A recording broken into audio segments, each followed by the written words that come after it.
guys, welcome to another video, and in today's video we're going to be doing some One Piece content. We're going to be doing a One Piece game, my Trafalgar lore deck versus my mate's Doflamingo deck. So we're going to be basically seeing how this game goes, see how it's going to be. Hopefully we get some good content here and hopefully you enjoy it. So I'm not too sure who went first here. I believe I lost the dice roll, but I don't know. So I've chosen to keep my hand, my opponent's chosen to mulligan, and he puts his 5 cards down. So he gets his Don, taps it, puts a Perona on the board, one of the better stars in blue, allowing you to stack your deck so you can use your Doflamingo to basically be able to play cards for free. Goes ahead and shows his cards there, and he's just shuffling up, making sure he wants them in the right order, and stacks them on top. So I get my 2 Don, I draw for turn. We're going to go ahead and tap 2, play a Bonnie and a Momonosuke. My opponent draws for turn. So he goes ahead and puts 2 Don on Doflamingo, taps 1, and plays a free Boa from the top of his deck, and we take the hit. So we untap our Don, get 2 more. Looks like we drew. What we're going to do now, honestly, with 4 Don right now, it's a little interesting because we can't play that lore that I can clearly see in our hand, but we'll see what we're kind of thinking of doing. Honestly, there's a lot we can do in the lore deck. It's a very strategic deck where you have to really think what you want with your Don management. It looks like I'm thinking of just swinging with the lore, maybe into the Boa Hancock, because that Boa Hancock in blue is actually really, really strong. So we go ahead and swing into the Boa for 7. He goes ahead and actually discards up to 8 because he really wants to keep that Boa. We play a Nami looking at the top 5 cards of our deck. We grab a Zoro, so that's pretty good, being able to get some more consistency, get another hitter in. We tap 1 more Don and we play a Bonnie. So we go ahead and pass turn there. He gets 2 more Don, so he's on 5 Don and he has the Boa. That's going to be a bit annoying because now he can get some draws off that Boa Hancock, which is really, really strong. Honestly, that's one of the best things about blue. And he plays Perona to get another stack to go ahead and change his top decks. So let's see what he does here. He swings with the Boa to draw a card. Okay, what's he going to do next? Just thinking about what his plays are. We currently have 4 units on the board as well.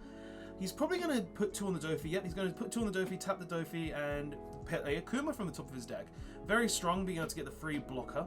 We go ahead and get 2 more Don, draw a card. What's our play here? So we have 6 Don. We can play that Trafalgar lore in hand now to get some free plays as well. Maybe get the Nami back to hand. Or if we have a 1 character unit in hand, we could just play it, return the Nami, tap 2 Don as well. So let's go ahead and see what we do here. So we tap 1 Don and we play a Nami. Looking at the top 5, we grab the Nico Robin. Alright. Tapping 1 Don from the looks of it to go ahead and tap the Momonosuke, seeing if we can get anything off it. We whiff, so we don't get anything off that. Tapping a Boa, looking at the top 5. We did hit on that one. We're thinking about Beijing. We got the Beijing because it's a blocker. It'll be able to protect us. Tap 1, return the Nami, playing the lore. And then we're going to return a Bonnie, I would think? Or is it a Momonosuke? I'd prefer to put the Bonnie back, personally. But I don't know. I might have chosen differently in this game. So we return the Bonnie, yep, and we're going to play the Zoro. Okay, so we play the Zoro. We go ahead and swing with the Zoro now into the Boa, trying to get rid of that. He lets the Boa die. We swing 5 into the Doflamingo, and he takes the life. Okay, we're not in the best situation either, especially seeing as we're on 1 life, but we play the Beijing just so we have that additional blocker with the lore, and we go ahead and pass there. Alright, so he's on 7 Don now. He untaps the Kuma here. What's he going to do in his Doflamingo deck? Let's find out. He's currently thinking. It looks like he has a 7-drop Doflamingo in hand as well, so he could potentially play that just to return the lore to my hand, but I don't really think he would want to do that. Oh, he does return the lore to my hand. Okay, so he plays the Doflamingo, returns the lore. Then he swings with the Doflamingo into my Zoro. Okay, we protect it with the Robin. That 1k counter, and he passes turn. So we get 2 more Don. We're on 8 now. We untap the Zoro and the lore. Where are we going from here? Okay, so we tap the Bonnie, looking for more cards. We got a Jet Pistol. Nice, because Jet Pistol is actually a Supernova card. Alright. Interested to see where we're going to go here. We should have 1-cost units because we returned the Bonnie last turn. So he goes ahead and takes the hit with the lore. So we're going to go definitely swinging ahead with that again. Looking for cards, we get a Brook. We've got a lot of advantage right now, which is the best state for the lore deck as well, because this deck really does want to have just a lot of advantage. So we replay the lore, return the Zoro, replay the Zoro. Okay. Probably going to swing again into the Doflamingo with that Zoro, just so we can get the additional hit in. Yep, we swing with the Zoro. Yeah, so we swing with the Zoro, he takes the hit again. We go ahead and swing with the lore now. We put some onto the Nami, swing with the Nami, he lets the Kuma die, plays a Pacifista from hand. That's really good because it means he has a 6K'er on board. We get rid of the Nami, play a Beijing. Okay. So we now have 3 blockers on the board. And I chose to, instead of getting rid of the Nami, got rid of the Bonnie, but we should have tapped the...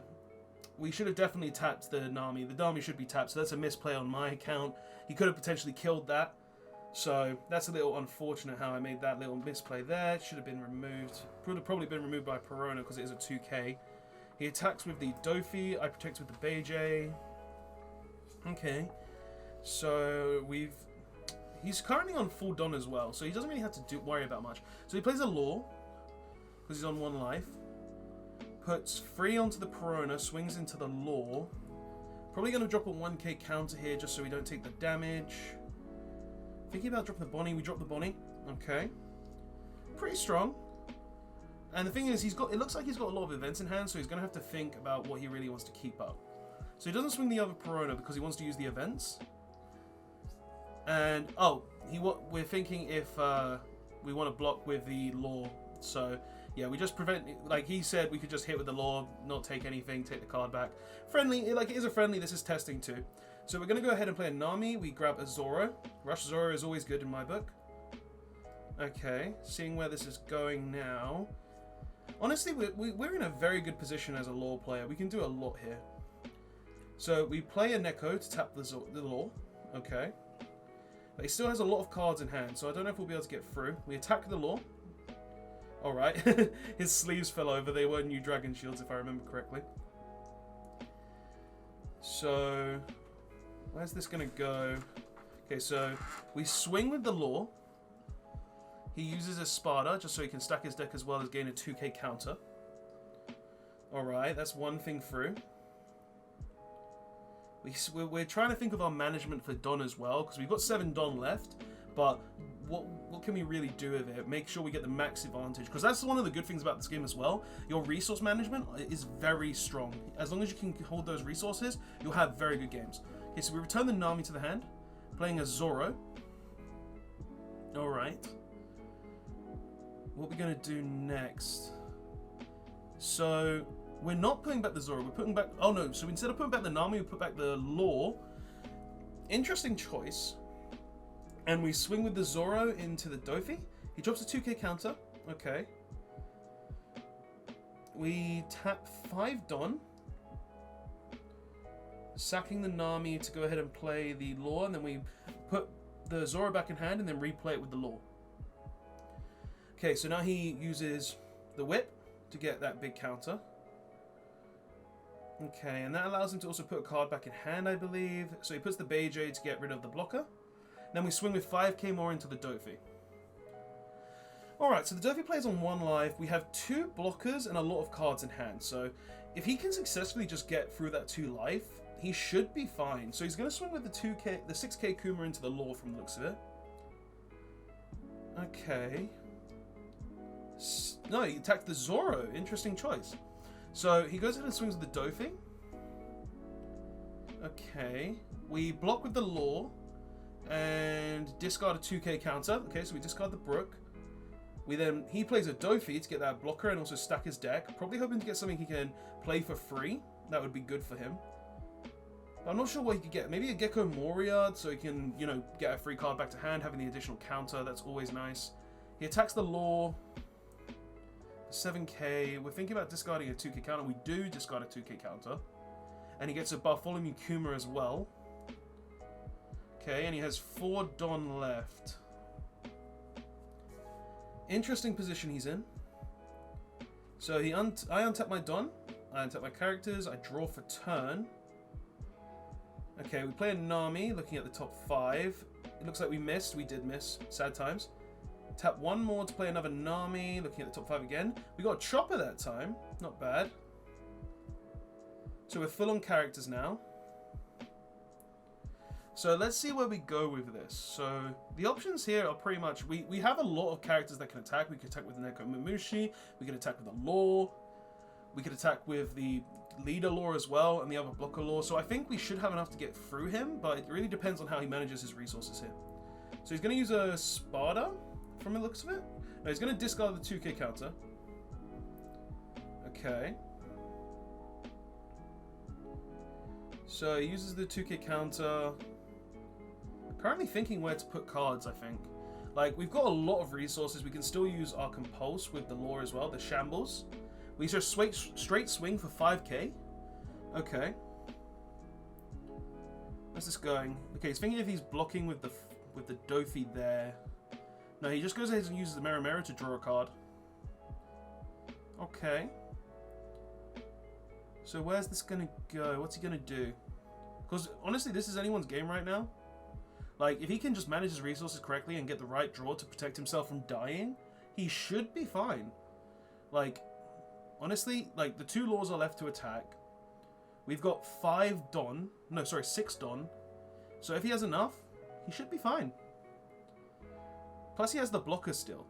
So it really comes down to how we want to manage our resources here. Like, for instance, I could literally just put all of the Don onto one of the Laws, swing, and maybe win. But if he has enough to counter it, it's just not going to go anywhere. So we pay 3 Don. We Jet Pistol the Dofi. 4 Don, sorry, for the to Jet Pistol the Dofi. Swing for 6. He goes ahead and uses a Mirror and draws a card. We've got 2 Don left. Okay. So he's out of Don him as well. So he can't use any more events to protect himself too. So he has to have the counters in hand. I'm pretty sure he drew an Alvida. So he has enough to counter the Law. So where's this going to go? We're just thinking of resource management right now, I believe. Just thinking if it's worth it. Because I think we also have a Luffy in hand. A 5-drop Luffy. Which we could just cheat out as well. So I think right now we're just thinking if it's worth to get the free drop or not. No, it looks like we're just going to pay the Don to get some blockers. Because we're scared of his hand. And yeah, we just passed there. That's not bad. So pretty much we've got 3 blockers up again with the Law. 1 life left. Not the end of the world. So let's see what he does with his Dofi. Because honestly, 3 blockers into this is not bad. He's got a lot of characters that can attack still. We're really low on resources. Oh, so, okay, so he goes ahead and uses the Mihawk to get rid of the Law on board. He straight swings with that. Okay. What's he gonna do? What am I gonna do? It looks like I have 2 2k counters in hand as well. Currently debating if it's just worth countering it, I guess. Because he played the Mihawk, so he can't really put any Don anywhere. He has 1 Don to associate to anything. So he dropped the Izo. Okay. He swings with the Dofi into the Law. Is it worth protecting the Law? I would surely have to, right? Yeah. So we get rid of a Chopper to protect the Law. So he could just assign... No, he's going to use the last Don to play his Law to keep the 2 blockers up. And he's got only 3 cards in hand. Okay, so it looks like we drew a Zoro as well for turn. Okay. Honestly, right now, I think it's anyone's game. It really just comes down to how we use the resources. Because we've got the Luffy in hand, so we could just pay the 5 to play the Luffy and then put 5 Don on Luffy to prevent the blockers. And it looks like that's what we're doing. We're just going to swing a 11k Luffy straight up Dofi. And it looks like that will give us the game. So yeah, Law deck 1, honestly, the resource management was pretty good there. Wasn't bad whatsoever. And yeah, thank you guys so much for watching.